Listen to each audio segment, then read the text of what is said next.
നമസ്കാരം. ലോക്സഭാ തെരഞ്ഞെടുപ്പിൽ ഇക്കുറി മൂന്നോളം മണ്ഡലങ്ങളിൽ ശക്തമായ ത്രികോണ മത്സരം നടക്കുന്നുണ്ട്. സുരേഷ് ഗോപിയുടെ സ്ഥാനാർത്ഥിത്വം കൊണ്ടും കെ മുരളീധരന്റെ എൻട്രി കൊണ്ടും ശ്രദ്ധ നേടിയ തൃശൂരും രാജീവ് ചന്ദ്രശേഖരന്റെ എൻട്രിയോടെ ശ്രദ്ധ നേടിയ തിരുവനന്തപുരവും വി മുരളീധരൻ മത്സരിക്കുന്ന ആറ്റിങ്ങൽ മണ്ഡലവുമാണ് ബി.ജെ.പി പ്രതീക്ഷ വെക്കുന്ന ഇടങ്ങൾ.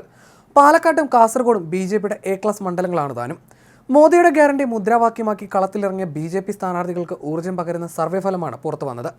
ലോക്സഭാ തെരഞ്ഞെടുപ്പിൽ കേരളത്തിൽ ബി.ജെ.പി അക്കൗണ്ട് തുറക്കുമെന്ന് ന്യൂസ് 18 നെറ്റ്വർക്കിന്റെ മെഗാ ഒപ്പീനിയൻ പോൾ ഫലമാണ് പ്രവചിക്കുന്നത്. എൻ.ഡി.എ മുന്നണി 2 സീറ്റ് നേടുമെന്നാണ് സർവേ ഫലം. കഴിഞ്ഞ ലോക്സഭാ തെരഞ്ഞെടുപ്പിൽ 19 സീറ്റ് നേടിയ യു.ഡി.എഫ് ഇത്തവണ 14 സീറ്റുകൾ നേടുമെന്നാണ് സർവേ ഫലം വ്യക്തമാക്കുന്നത്. യു.ഡി.എഫിനെ സംബന്ധിച്ചിടത്തോളം തിരിച്ചടി നൽകുന്ന റിസൾട്ടാണ്. എൽ.ഡി.എഫ് 4 സീറ്റിൽ ജയിക്കുമെന്നും അഭിപ്രായ സർവേ ഫലം ചൂണ്ടിക്കാട്ടുന്നു. 2019 പൊതു തെരഞ്ഞെടുപ്പിൽ ആകെയുള്ള 20 സീറ്റിൽ 1 സീറ്റിൽ മാത്രമായിരുന്നു എൽ.ഡി.എഫ് സ്ഥാനാർത്ഥി ജയിച്ചത്. കേരളത്തിൽ എൻ.ഡി.എക്ക് 18% വോട്ടുകൾ ലഭിക്കുമെന്ന് സർവേ ഫലത്തിൽ പറയുന്നു. യു.ഡി.എഫ് 47% വോട്ടുകൾ നേടുമ്പോൾ സംസ്ഥാനത്തെ ഭരണകക്ഷിയായ എൽ.ഡി.എഫ് 35% വോട്ടുകളിൽ ഒതുങ്ങുമെന്നും ഫലം വ്യക്തമാക്കുന്നു. രാജ്യത്തെ 21 പ്രധാന സംസ്ഥാനങ്ങളിലെ 518 സീറ്റുകളിലെ സർവേ ഫലമാണ് 2 ദിവസങ്ങളിലെ ന്യൂസ് 18 പുറത്തുവിടുന്നത്. രാജ്യത്തെ 1,18,616 പേരിൽ നടത്തിയ സർവേ ആധാരമാക്കിയാണ് ഫലം തയ്യാറാക്കിയിരിക്കുന്നതെന്നാണ് ന്യൂസ് 18 അവകാശപ്പെടുന്നത്. കേരളത്തിൽ ബി.ജെ.പി അക്കൗണ്ട് തുറക്കുമെന്ന് വ്യക്തമാക്കുന്നുണ്ടെങ്കിലും ഏതെല്ലാം മണ്ഡലമായിരിക്കുമെന്നത് സംബന്ധിച്ച വിവരമില്ല.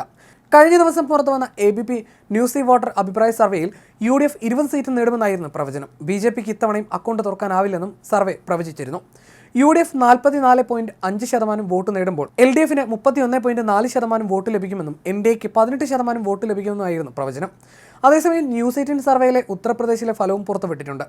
80 ലോക്സഭാ അംഗങ്ങളാണ് യു.പിയിലുള്ളത്. അതുകൊണ്ട് തന്നെ യു.പി പിടിക്കുന്നവർ രാജ്യം ഭരിക്കുമെന്നാണ് പൊതുവെ വിലയിരുത്തപ്പെടുന്നത്. മെഗാ ഒപ്പീനിയൻ പോൾ പ്രകാരം 80 സീറ്റുകളിൽ 77 നേടി ബി.ജെ.പിയുടെ നേതൃത്വത്തിലുള്ള എൻ.ഡി.എ സഖ്യം വിജയക്കൊടി പാറിക്കുമെന്നാണ് പ്രവചനം.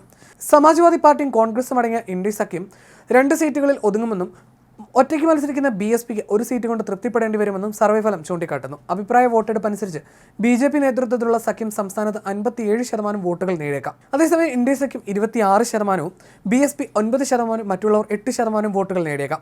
രാജ്യത്തെ അടുത്ത പ്രധാനമന്ത്രിയാകാൻ ഏറ്റവും യോഗ്യതയുള്ള വ്യക്തി നരേന്ദ്രമോദിയാണെന്നും സർവേയിൽ പറയുന്നു. 21 സംസ്ഥാനങ്ങളിലെ 518 ലോക്സഭാ മണ്ഡലങ്ങളിൽ നടത്തിയ സർവേയുടെ അടിസ്ഥാനത്തിലാണ് ഫലം പുറത്തു വന്നിരിക്കുന്നത്. 3ാം തവണയും മോദി തന്നെ ഇന്ത്യയുടെ പ്രധാനമന്ത്രിയാവണമെന്നാണ് സർവേയിൽ പങ്കെടുത്ത ഭൂരിപക്ഷം പേരും അഭിപ്രായപ്പെട്ടിരിക്കുന്നത്. സർവേയിൽ പങ്കെടുത്ത 59% പേരും രാജ്യത്തെ ഏറ്റവും കരുത്തുറ്റ നേതാവായി കണക്കാക്കുന്നത് നരേന്ദ്രമോദിയെയാണ്. നരേന്ദ്രമോദിക്ക് പിന്നിൽ 2ാം സ്ഥാനത്തെത്തിയത് കോൺഗ്രസ് നേതാവ് രാഹുൽ ഗാന്ധിയാണ്. ഇന്ത്യ സഖ്യത്തിന്റെ മുഖമായ രാഹുൽ ഗാന്ധി പക്ഷേ വളരെ പിന്നിലാണെന്നാണ് സർവേ ഫലം സൂചിപ്പിക്കുന്നത്. 21% പേർ മാത്രമാണ് രാഹുൽ അടുത്ത പ്രധാനമന്ത്രിയാവാൻ യോഗ്യനാണെന്ന് അഭിപ്രായപ്പെട്ടിരിക്കുന്നത്. തൃണമൂൽ കോൺഗ്രസ് നേതാവും പശ്ചിമ ബംഗാൾ മുഖ്യമന്ത്രിയുമായ മമതാ ബാനർജിയാണ് 3ാം സ്ഥാനത്തുള്ളത്. ആം ആദ്മി പാർട്ടി നേതാവും ഡൽഹി മുഖ്യമന്ത്രിയുമായ അരവിന്ദ് കെജ്രിവാളും മമതയ്ക്കൊപ്പം 3ാം സ്ഥാനം പങ്കുവെക്കുന്നു. ഇരുവർക്കും 9% പേരുടെ മാത്രം പിന്തുണയാണ് ലഭിച്ചിരിക്കുന്നത്. പ്രതിപക്ഷ മുന്നണിയായ ഇന്ത്യ സഖ്യത്തിന്റെ നേതാക്കളാണ് മമതയും കെജ്രിവാളും.